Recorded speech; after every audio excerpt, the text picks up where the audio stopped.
Hello everyone, hope you're well. This is CoinsKid. Just going to XRP. Once again, thank you for your support, okay? Big of the CoinsKid crew, so it's getting really squeaky bum time out there. XRP is really frustrating. We've been running so many beautiful opportunities up. You know, so many coins, been posting so many setups in the Discord the last few weeks, and we've seen some beautiful moves. For example, ICP, I did a post on that about, I think it was 5 weeks ago. That's absolutely bolted. You know, I've been looking at opportunity. It was building up, and then boom, it popped basically. And there's so many other coins, but then it's so frustrating. If you still sat there in XRP and it's just going sideways to down, it's so frustrating that you see these other altcoins going up. So I'm going to remain cautiously bullish on XRP here because it's not lost any data at the moment. Okay, now what we do have across the entire market, the crypto market zones, in my opinion, is an opportunity this morning. Okay, because it was last week that we did correct on that Monday and we found the bottom and it started to retrace, and today is Monday. So it's weird how time relates, and you know, market symmetry with time as well. So possibly we have the end of this pullback today, and then we'll begin to come back up for the remainder of the week. So, you know, I'm always trying to find opportunity for the CoinsKid crew.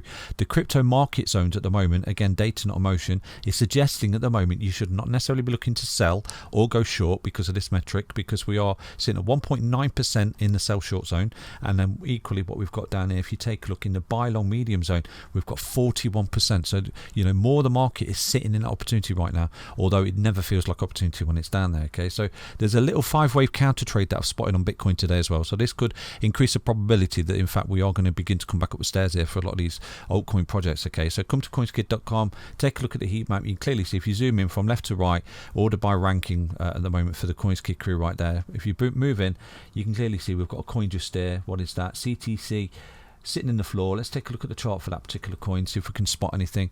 Wow, this is a new coin. I've never even heard of this coin. So this has literally come out on BitGet a few days ago. I think it's on 14th of December. I've never even heard of this coin. So we're getting a nice little bounce here, which is still a higher low to this. So I know it's an XRP video, but I'm just showing you how to use, you know, the heat map right there to find potential opportunities, you know, to trade basically. So what we do have here is another extension to the downside on the hourly time frame, don't forget, and we do have a bullish divergence just there.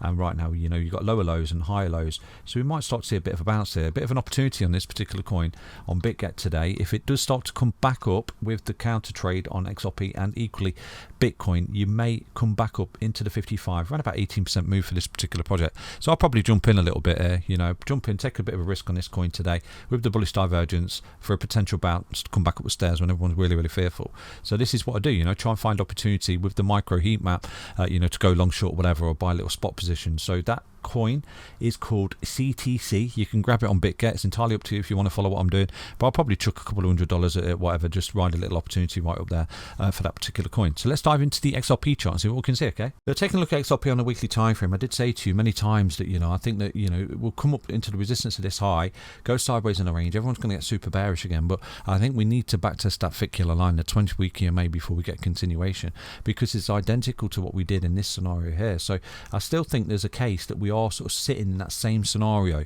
at the moment. So obviously this will begin to be invalidated if we break down below the thick yellow line on the weekly. We've got a long way to go, 6 days, 12 hours. If we start to take that out of support, turn it into resistance like that multiple times, then we're not like we were there. Okay, and we have to address that and, you know, respect the data in the charts that potentially we're losing the 20 and it's going to force us down.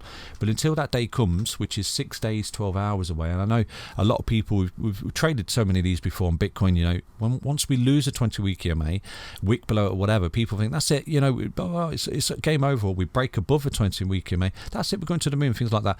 You have to wait for the closes, and this is something I do relay on this channel. We've got to wait for the closes. Okay, so kick back, relax, be patient, wait for the weekly close. If we start to take out the 20, it's increasing the probability. So what we're looking for is a close below 0.5823 this week. Okay, now if we close below that, that's increasing the probability that we, you know, in a macro correction there, some kind of A, some kind of B, some kind of C, and this is something I did relay to you. Okay, so I'm going to give it its credit where it's due. I think that with the setup on Bitcoin and potentially some of them altcoins that we're looking at, and that, you know, the micro being the floor right there, I think we could be on the cusp of the bottom of this correction basically, and this is, you know, the beginning of a new move to the upside, just like it was here. So, you know, I remember all this, you know, and this is why we've been able to ride the wave so well this year, that from this point here we identified 5 waves up on the micro, which is identical to the 5 waves up on the micro there. So, and I said to you, just like this move here, the ABC coming back, it's beginning to look like this fractal here, okay? So this is where I've been riding away like an absolute boss, because at this point here I said to you we'll come up to the 2.272 fib, which is the wave 3, just like this, come up into 2.272 fib, which was a wave 3. Then at this point we'll consolidate on the 20, consolidate on the 20 like we did there, and then we'll get a big break to the upside, and we'll get a big break to the upside, and that's exactly what happened, okay? And at this point here we've got the 35 day ABC, 1 2 3, look at that, 1 2 3, 35 day ABC. Then from left to right we'll consolidate under the thick yellow line, which is the 20, which is what we did, boom boom boom boom, and then we'll break out. And at this point here everyone will think, yay, $10, $100, things like that.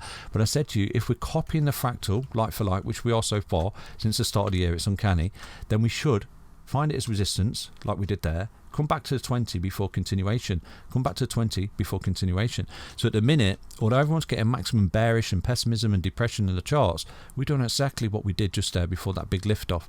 So right now we are potentially at the point, you know, the potential right before the lift off to that white line as a potential scenario. The invalidation of such in the short term is doing something here that you never did there, which is losing the thick yellow line, the 20-week EMA. So if you've got a bit of patience, I know it's getting really stretched at the minute, it is an absolute joke, but if you can just be patient and wait for the weekly close, I think it'll give the game away here. If we start to take out the thick yellow line as support, turn it into resistance, then yeah, you know, this analysis sort of this point before the big push up to the white line is a last case scenario, then it's off the table. And I think we've got to respect the data and think, you know, look at some kind of retracement to where we've come from, and we're not copying this fractal anymore, okay? And we have to take it off the table. But so far so good, we are, and we've got some bids on the 20-week EMA been filled, and right now we're getting a nice little bounce off it. So keep an eye on Bitcoin all week. Let's keep an eye on it. I do go on holiday on Thursday, so you know, for 2 weeks I'll try and get updates out to you as best I can, but it would be fantastic if we just finish this year off with this fractal like for like, copying